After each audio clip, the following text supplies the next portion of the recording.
morning to everybody. You can be turning to Psalm 63 if you'd like. That's where we're going to start today. And as we were talking about during worship, this is a psalm about seeking God's presence, about seeking God's presence in all times, in all ways, in all places, in all things. And it's a huge blessing to get to study a psalm, to get to teach a psalm. I know a lot of the men that have gotten to teach. We've talked about that. A lot of us as teachers, men and women in children's church, talked about it. You get your socks blessed off more from the study sometimes. But I hope I can share some of that with you. One thing I will say too, then the presence of you guys is a blessing. You know, being away with vacation a little bit, being down in children's church, it's a blessing to be here today. We're going to try, like I said, to get kind of back in the flow of expositional Bible study, which is kind of what we do, unless you're David Williams. Evidently, you don't do that if you're David Williams. You just kind of come up and do your own thing. I mean, Tom McKinney doesn't say peas, and David Williams, he doesn't teach expositional Bible study. Evidently, is how it rolls.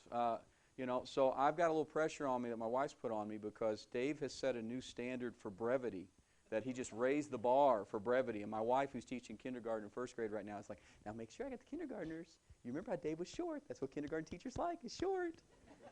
It's okay. So I knew there was a message in there with Dave, though, knowing Dave growing up with him, about, a mediocre athlete who gets into a track team and gets 3 phenomenal runners that he can get onto a relay team with and go to state in the 4x800. And then he tells a sermon. He can tell everybody about it. But then he does a great job of tying in Team Hoyt and a father supporting their child, right, and running the race. That's really the race we run.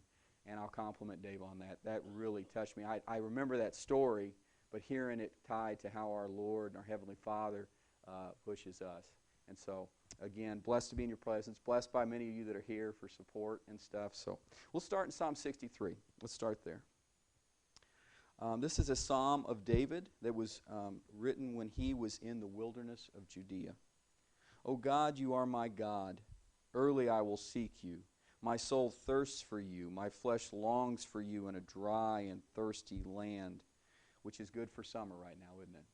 Except where there is no water. We don't really know where that is at all this summer, is it? So I have looked for you in the sanctuary to see your power and your glory. Because your loving kindness is better than life, my lips shall praise you. Thus I will bless you while I live. I will lift up my hands in your name. My soul shall be satisfied as with the marrow and fatness, and my mouth shall praise you with joyful lips. When I remember you on my bed, I meditate on you in the night watches, because you have been my help. Therefore, in the shadow of your wings I will rejoice. My soul follows close behind you. Your right hand upholds me. But those who seek my life to destroy it shall go in the lower parts of the earth. They shall fall by the sword. They shall be a portion for jackals. But the king shall rejoice in God. Everyone who swears by him shall glory, but the mouth of those who speak lies shall be stopped. So again, this psalm, as it says there, it's a psalm written by David, who most of us, whether you're just a dig deep Bible study person, or you're someone who's just kind of getting started, or just interested in Christian walk or Bible, you probably have heard of King David, okay? Scholars seem to think that this was written either when David was seeking refuge from Absalom or when he was seeking refuge from Saul. I will tell you, after studying a little bit, the Jason Samples camp, I'm with Absalom. But I saw it taught different ways by different Bible teachers. Either way, it's written during a time when David must have felt exceptionally powerless. So that's kind of what I put in the title today. Those situations where we feel powerless. We all have them. We all have them. We have those minor situations, like you're stuck in traffic on 270, And you have those major situations, like these life-changing situations, or these day-to-day grind situations that we feel like we're powerless. And I don't know about you, but for me, that is what drives me more crazy than anything else. When I'm not in control, that illusion of control. I want, I long, I yearn for control. But the reality of it is, much like Dave taught, in a good, brief way, but good way, that God is the one helping us with this race, correct? So what to do when we're powerless? Well, another thing I thought was interesting with this psalm too, and it was really good that we touched on it during worship, early Christians, a lot of early Christian churches would use this psalm every time they got together as an opening song, this psalm. So it holds a lot of power for seeking God's presence. And not just seeking God, like one pastor I heard teach this, not just seeking God in a way that we know. Like we know lots of people, right? We know people, we have acquaintances. He gave the example, and don't get me bad on your politics here, but we know President Obama, right? We all know President Obama. Some of us know more things about President Obama than others. Some of us Facebook things about President Obama or whatever, right? But do we call him up? Can we say, hey, Barack, man, I got a problem. Man, Barack, I need some help. Do we have that kind of relationship? Have we spent the time together intimately, hanging out, telling jokes, right? Picking on each other, eating together, being there during sorrows, being there during joys, to where when you pick up the phone, that person, or you send the text, or however you do it, do the smoke signal, that person is there, right? Do we have that kind of relationship with God? Is He the first person we seek? For the early Christians it was. Like I said, they would start with worship, with song. And it was this psalm they would sing. Okay, as we move on, I wanted to touch a little bit, though, too, as we go through this. I wanted to get some examples. The world has lots of examples of how to deal with being powerless. Lots of examples. Okay? And I'm going to kind of contrast a couple different examples, all right, as we go. Two different examples, and then how David handles this psalm. So bear with me a little bit. This week was Chautauqua there in Bonne Terre. Anybody go to Chautauqua in Bonne Terre? Yes, you did. I saw you there. Okay, so if I tell something wrong from Jesse, don't tell anybody. Okay, keep that to yourself. Although I did not pick Jesse, the father of David. That's not who I'm talking about. And I'm not even talking about, for those of you that are big Disney fans, Jesse from Disney, which my sons like to watch a lot, and it really concerns me that they're not watching something more manly than Jesse. But it's not who this is about, although I know a lot about that Jesse on Disney. This is about Jesse James. Jesse Woodson James, right? Brian and Lynette, who are down there, we got to talk about that in prayer, that he had a middle name Woodson. Jesse James from Missouri. This week at Chautauqua, it was about outlaws. That was the focus. Famous outlaws. And I thought it was interesting. You know, at Chautauqua, if you don't know a little, it started back with trappers. I mean, there's a couple different scenarios here, but one of the most popular one is the trappers. They would come in and they would sell their goods that they had trapped, and they would have these get-togethers. And so in those, in these rendezvous, in these Chautauqua type things, they would get together, sell the furs and things, and out of that, of course, sprung entertainment. Food, drink, song, stories. And so as time moved on, the actual necessity of it faded away. The trade faded away. But the folklore grew, and the stories grew. So Bonne Terre Chautauqua kind of has that, in that it's about song.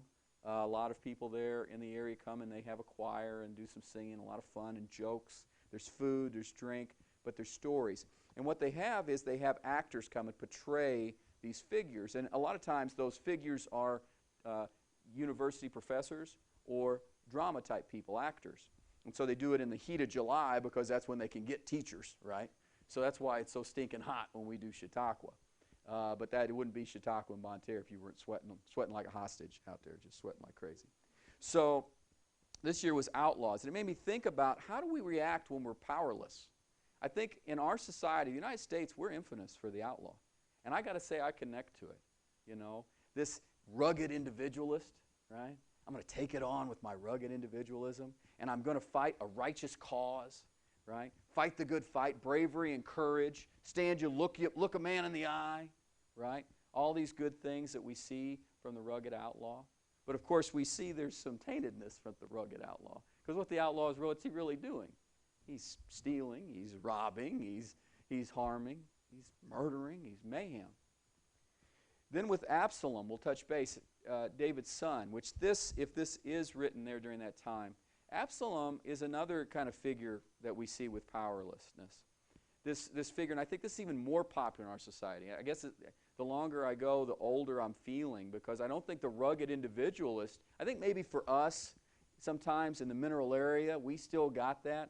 But the more you go out, it seems like our society is perpetuating a different type of way to deal with powerlessness.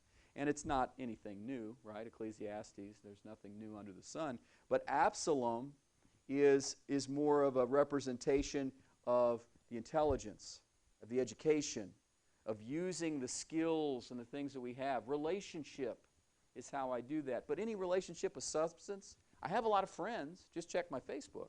But do I have anything of substance? And I use these connections, and I use this education and this intelligence and these good looks. Not my good looks, Absalom's good looks. But you use, bear with me here, vision with me. But you use these skills, that you use that to have influence, right? And to then have the power and the powerlessness, as opposed to David. We see with Jesse, a first reaction would be to Jesse's father, Jesse James's father. Learn that Jesse James's father was a Baptist minister. I don't know. Some of you probably knew that. Maybe you didn't.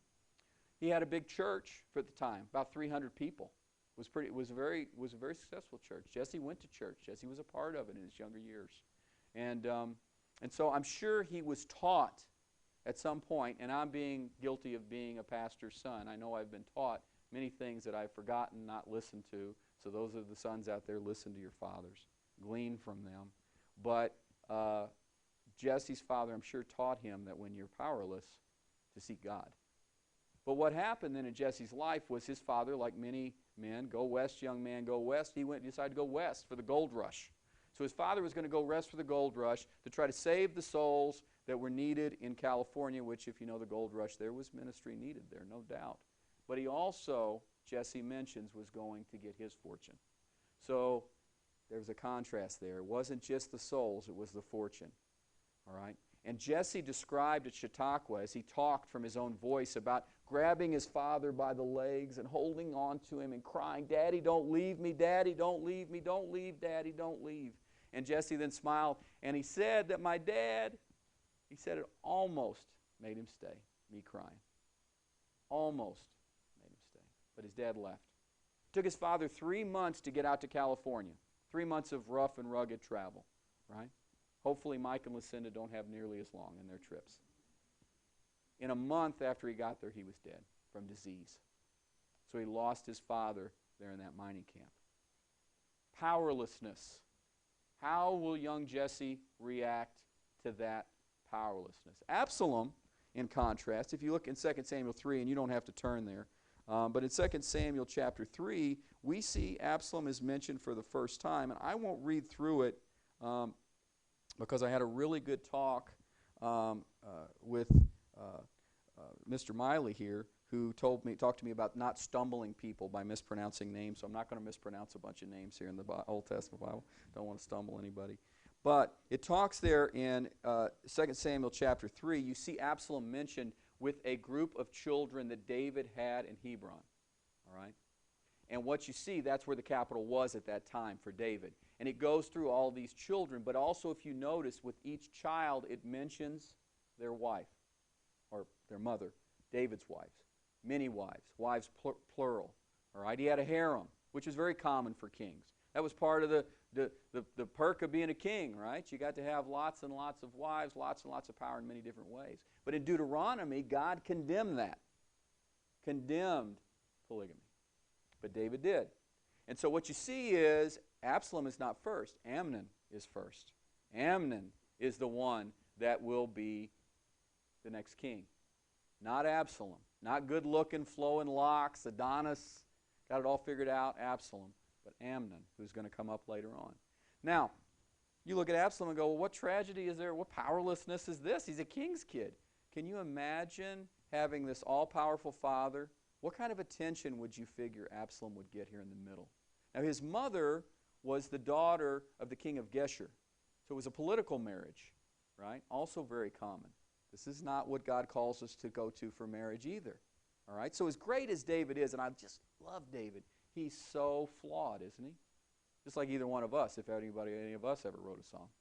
And so, can you imagine what Absalom felt? I'm not going to get the king. I'm stuck here in the middle. How much attention do I get? Does my dad really love my mom?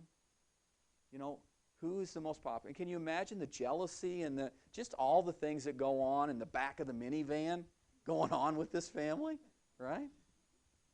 How will Absalom react to that? And then we see David. David's reaction.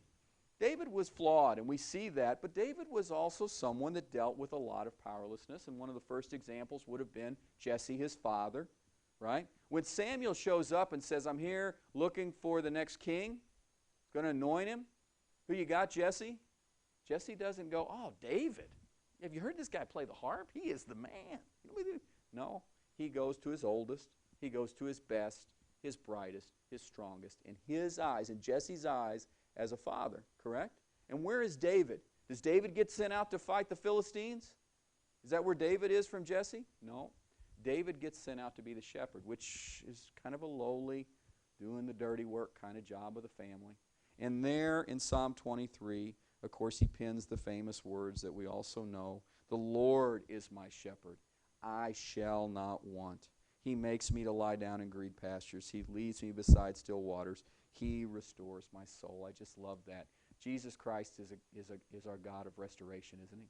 Jesus Christ is in the restoration business. And already with David, we see right there early on where David has powerlessness, much in the same way as a child, unique to David. Granted, you may say Jesse's was harder or Absalom's was harder. David had his own deal, but the Lord is my shepherd.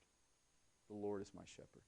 Next example of looking at some powerlessness in our world and how the rugged individualist and the modern day mover and shaker, for lack of a better word. Jesse. Jesse goes on to be probably 14, 15, 16 at this point, still living in Missouri. He's got a new father, a stepfather that's remarried. Frank, who is an interesting character in his own right, and I've heard him described as everything from crazy to just a stone-cold soldier, or more of a stoic kind of figure even. But Frank was off fighting, and he fought for the Confederacy. He fought with Sterling Price, General Sterling Price, a great Missourian in war annals anyway, even the politics put aside, at the Battle of Wilson's Creek, which is down around Springfield. All right? So he's fighting there at about 18. So Frank learning early to fight. Jesse can't fight. Jesse's there. Union soldiers come looking for Frank. Right? And Jesse described as Chautauqua that he didn't know where he was. Now, you're getting it from Jesse's point of view. But I almost was inclined to believe him as a young boy. I mean, you know, once the kid's away, if you asked any 14-year-old where his 18-year-old brother was, the answer would probably be, I don't know. I don't know. Right? And you ask the mom, where's your kid? A lot of times it'd be, I don't know. Right? So they interrogated the family, but that wasn't enough. They got brutal. They got violent. They terrorized. All right? To the point that he watched his mother beaten and maimed. To the point that Jesse was beaten to the point of near unconsciousness. To the point that his stepfather, who helped teach him how to shoot and ride, along with Frank, so he had grown kind of close to, his stepfather was hung. But not to death, near death. Then they dropped him down and said, now do you know where Frank is? The stepfather didn't know, so he was hung a second time to near death. Dropped again, third time to near death. At no point did they give up Frank. But Jesse said his father was never the same after that hanging incident. And Jesse was never the same. Being a Southern sympathizer from Kentucky, right, in that part of Missouri, Jesse his path is starting to be made with the South. So we see Jesse's reaction. It's revenge over resolution. He said, at that point, I planned revenge. He got in with guerrilla fighters. He would help load their pistols, which if you know anything about that time, the pistols were very unreliable. He lost a small tip of his finger loading pistols during that time. And he said he was still a good church-going boy, so he tried not to cuss when he lost his finger, and he was like, dang, Duda, Duda, Duda. So Frank always called him Duda. Hey, Duda. Hey, Duda, without a finger. Revenge over resolution. Absalom. Tamar is assaulted. We don't have we do have a few kids, so it's PG-13. I won't go into it too much, but if you look there in 2 Samuel 13:1, and again, I'll read it for you if you don't have to turn there. But I'm just going to read the first verse. 13 is where Tamar really comes in. That's Absalom's sister, also obviously beautiful. And it says there, now Absalom, David's son, had a beautiful sister whose name was Tamar. Notice it doesn't say David had a beautiful daughter. That kind of struck me. A beautiful daughter. Her name was Tamar. And after a time, Amnon, David's son, loved her. You know, we always talk a lot about love and how love is an emotion, but true love is an action. And we see it here, where you have to be careful about trusting your feelings. You know, we get that promoted all the time. Love is the most beautiful thing. Love can overcome all. True love is an emotion. Just because we love something doesn't make it right. But if we have that action of loving like Christ loved the church, we see here that this is what starts. Amnon goes on to assault Tamar. Absalom finds out about this horrible assault, right? And at that point, Absalom says, I will have my revenge right now, right? No, he doesn't. Again, I like Absalom a little bit comparable to a modern-day mover and shaker. It's not this rugged individualist like Jesse James that says, I'm brave, all right, I'm coming at you. He says to Tamar, keep it in the family. Keep it quiet. It'll be okay. We'll take care of it. Don't make this public. He's a good king's son, isn't he? He's learning. He's learning about the politics of the situation and how to move. We'll take care of it. We'll handle it. They go to David, Absalom and Absalom's mother. And David is angry. David is furious. And David does nothing. Well, why? Well, some speculation could be that Amnon is going to be the next king. Maybe David already has some of the political ideas. How much do I want to punish this kid that one day is going to be in charge of everything? Maybe he favored Amnon. We don't really know, but for whatever reason, David did nothing. Did this affect Absalom? Greatly. Again, revenge over resolution. So right then he goes out and he confronts Amnon, right? Wrong. 2 years he plots. Again, more modern day. All right, more subtle, more behind the scenes, more scheming, wheeling and dealing. But he thinks and he thinks and he bides his time until, of course, like any of us would do, they have a sheep shearing party. What a good time to get everybody together. Let's shear some sheep, right?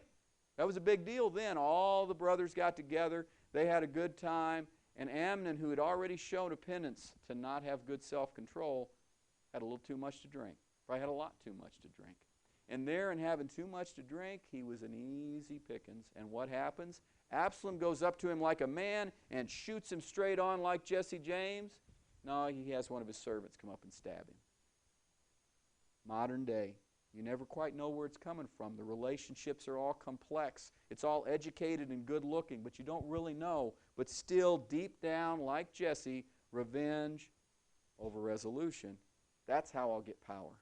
But David, we look in 1 Samuel 24, 5, and then verse 12. We see there that David is going through his own hard time. Saul is out to get him. Saul's chucking spears at him. Saul has completely gone off the deep end. Saul's main mission is to go out and kill David. Now, can you imagine what that would be like to have the king of that whole area coming after you? And so David is in the wilderness, possibly thinking and writing things like this psalm, running, hiding. But he has a chance. He has a chance. And if we have a chance to end this, I am powerless. I'm completely the victim. There's nothing I can do. But there it is, right there. Whatever my thing is, I can kill it. I can get rid of it right now. Me, my own power. And David, then in verse 5, he says, and afterwards David's heart was struck because he had cut off a corner of Saul's robe. Now, David still had a little ego. He still cut off a little memorabilia to kind of, hey, I got you. He said to his men, the Lord forbid that I should do this thing to my Lord, lowercase l, the Lord's, capital L, anointed, to put on my hand against me, seeing he is the Lord's anointed. He's feeling guilty that he hurt the Lord's anointed. That's how David is handling that at that point. And then we see on in verse 12, we still see him talking a little bit of trash, maybe a lot of trash, I don't know, depending on how you want to read it. But he says to Saul, calling out from the caves there, he says, "May the Lord judge between me and you. May the Lord avenge me against you, but my hand shall not be against you." Seeking to resolve over seeking revenge. Seeking resolution over seeking revenge when he's powerless. And where does he go for that true resolution? There's only one true resolution, right? I'm not teaching children's church today, which I normally teach, but you know the answer. You know the answer. What's the answer to all children's church questions? Jesus. Jesus. All right, let's go on. So now we move forward in the results. So Jesse becomes the modern day Robin Hood, right? We love him in the United States. We especially love him in Missouri, right? I mean, we got a whole tourism. Merrimack Caverns wouldn't be there without Jesse being Robin Hood. He didn't wear green tights, thankfully. But he ran around supposedly stealing from the rich, giving to the poor, right? Well, what he actually did was, one of his first big bank robberies was he stole from a bank that had union pensions in it. Now, I got to say, think about the time period. Were there any Confederate pensions at that time? No. See, over $50,000 he stole there is what the worth would have been. Some of it would have been bonds, so that would have been maybe not worth as much, but arguably the biggest heist of his whole career. He also had things locally. We've got a lot of local folklore. St. John was robbed, right? St. John Bank was robbed, right? One of my favorite stories was, and it connects right back to Robin Hood, if you read the Robin Hood stories, Jesse told it. He said they're down the Ozarks. They're coming back out of Arkansas, right? And you can't just stop at the Motel 6. Now, Jesse didn't say that. I said this. So, all right, Tom Bodette wasn't there to leave a light on for him. So what he does is they stop at a house, right, and ask for some help, and they find this old abandoned kind of farm, and they go, and there's just this old woman alone, and they ask her, could we just stay here in your barn? And could you help us with food? We'll pay you. Woman says, yes, I don't have much. I have very little, but what I have will be yours. So she goes in, she prepares some food, brings out some biscuits, brings out some food for them, and as they're eating, the old woman starts to cry. And Jesse says, I feels guilty. He's like, I'm so sorry. We've taken too much. I'm so sorry. And she goes, no, it's not that. It's not that. She said, it's just that my husband has recently passed away. And because he's recently passed away, it's been so long since I've seen men on the farm. It's good just to have some men here on the farm. And she goes on to talk to him about how they're about to foreclose on her farm. She owes $800. She has nothing. She said the bank is coming any time to foreclose. So Jesse and Frank give her $800. They use this for the farm. And ironically enough, shortly after Jesse and Frank leave, of course, the bank comes to foreclose. And this shocked bank worker finds that she has the money. She pays it. He gladly takes it. Jesse, as he said, bankmen always take their money. He gladly takes it, and then he heads back to town to the bank. Unfortunately for that bank robber, he got robbed on the way by Jesse and Frank, and he lost $800. Now, whether that story is true or not, if you look in Robin Hood, a very similar story is in Robin Hood, all right, which goes all the way back to England. But we like that as Americans, don't we? We like the rugged individualist who takes care of problems, and he does it righteously. But he does it with his own idea of righteousness. And this goes on. His own idea of righteousness leads him to go into one bank, and he even said, my intention was not to rob. It was to kill a Union soldier who was a butcher to Confederates. And we identified him. I looked at Frank. Is this him? Yep, that's him. And when he turned around, I shot him square in the head. We rode out of town hooting and hollering like we did at any bank robbery, and we waited for the papers to write about our glory. And when we read about our glory, we read to find out that we had gloriously killed the wrong man, someone who looked like that general. Not real glamorous. Not real glamorous, our own righteousness, seeking that revenge rather than resolve. We go on there with Absalom, the kind of more modern day idea of complexity going on. And we see in Absalom, we see there in 2 Samuel 15, verses 1 and 6. Give me just a second, I'll pull it up for you. He talks there a little bit about how Absalom operates when he comes back. He left when he killed his brother. But he was allowed to come back. David ended up bringing him back. But he wouldn't let him in the king's palace there. But what he does It talks there in 2 Samuel 15, verse 1, says, after this, Absalom got himself a chariot and horses and 50 men to run before him, bodyguards. So he's looking pretty royal now. He's starting to look more and more king-like with his chariots, horses, and his posse of 50 men. And Absalom used to rise early, just like in our psalm. David says to rise early. But who does Absalom seek? And he rose early, and he stood beside the way of the gate. Right there, the gate of the city. And when any man had a dispute to come before the king of judgment, Absalom would call to him and say, from what city are you from? And when he said, your servant is of such and such a tribe in Israel, Absalom would say to him, see, your claims are good and right, but there is no man designated by the king to hear you. And then Absalom would say, oh, that I were judge in the land. Then every man with a dispute or cause might come to me, and I would give him justice. And whenever a man came near to pay homage to him, he would put out his hand and take hold of him and kiss him. Thus Absalom did to all of Israel who came to the king for judgment. So Absalom stole the hearts of the men of Israel. Absalom used his skills. He didn't use this rugged individualist that we like, this outlaw stealing from the rich, giving to the poor.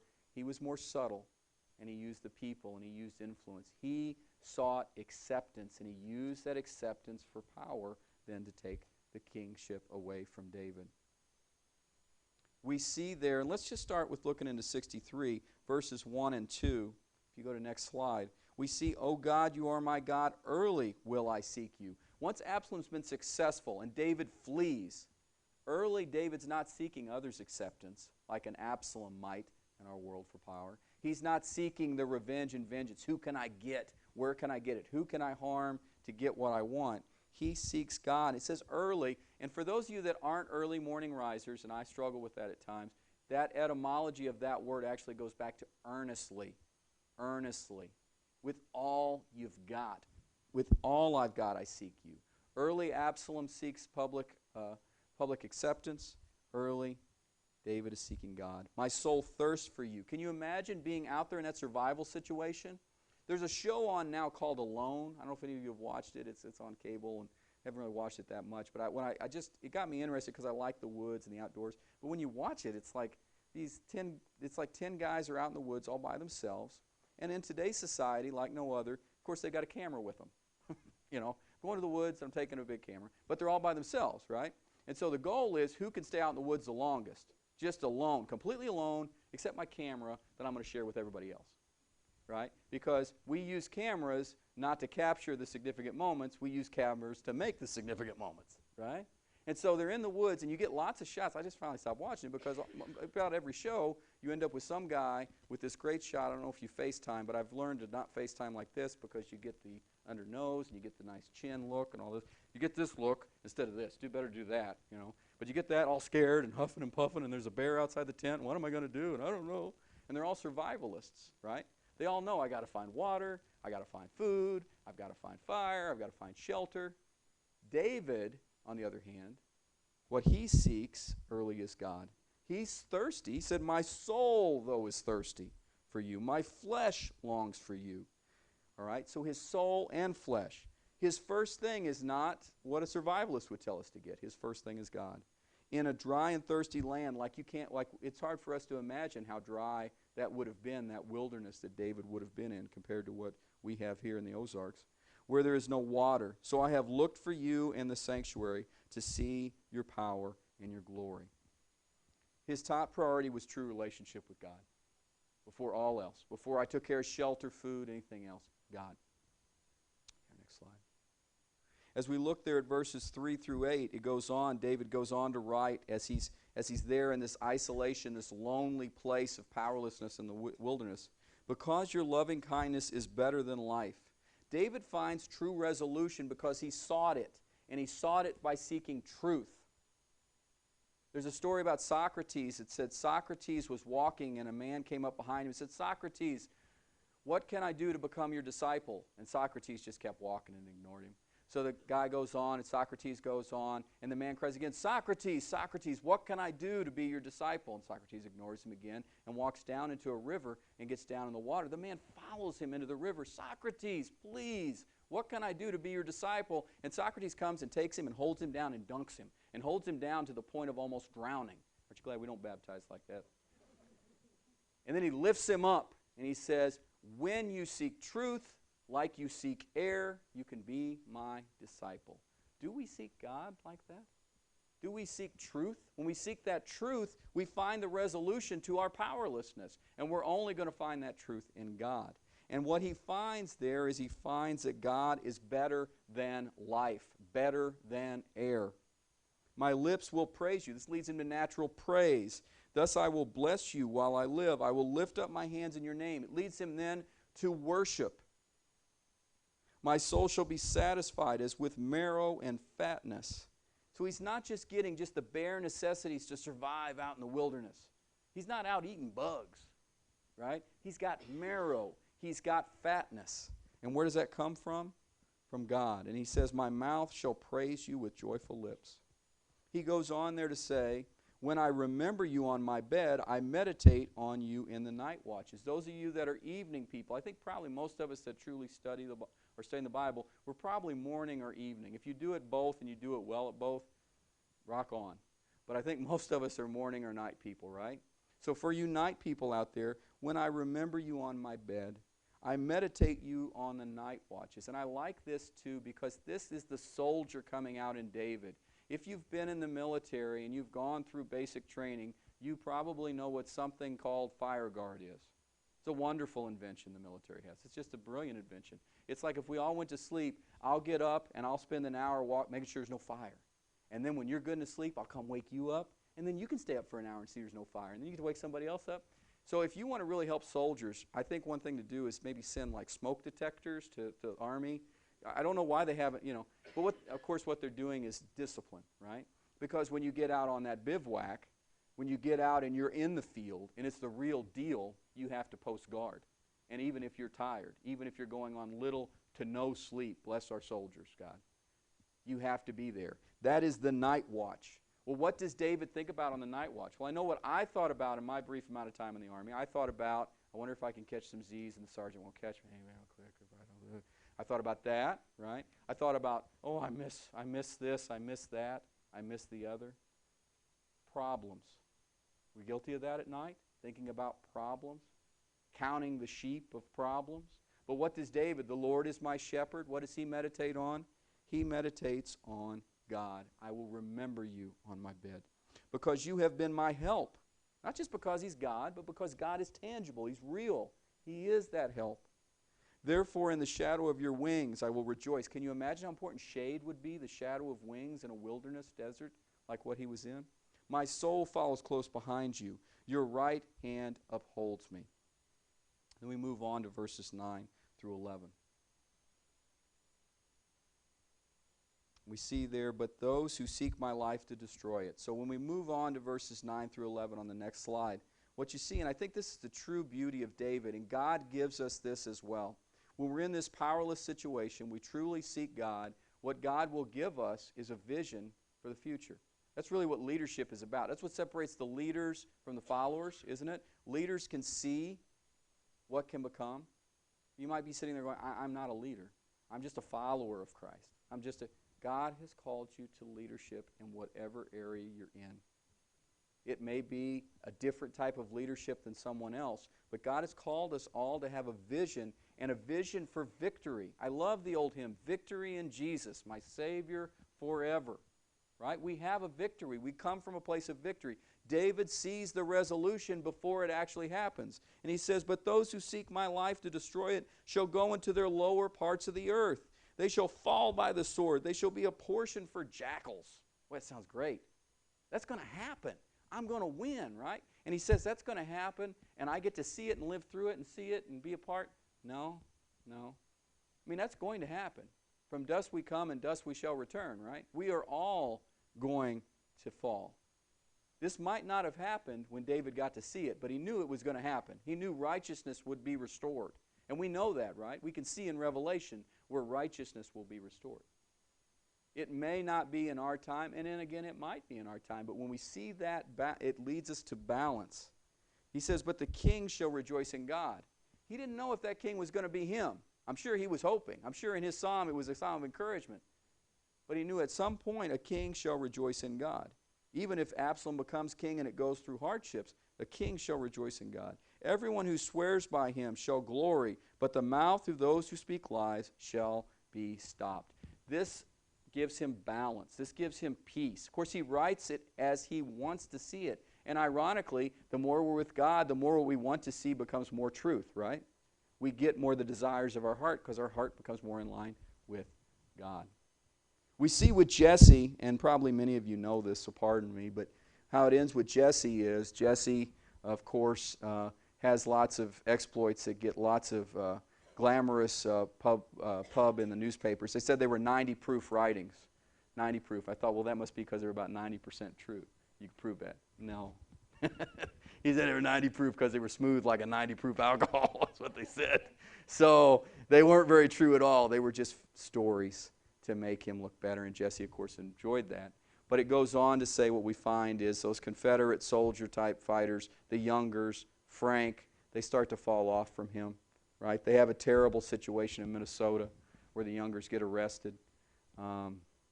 We see that Frank decides he wants to do more farming and less robbing, right? Jesse, though, he can't get away from the glamour of it. He can't get away from the revenge. Even when the revenge is gone, it's just kind of this bitter, gray ugliness. He stays with it, the glamour. It's all I can do, Jesse said when he talked the other day at Chautauqua.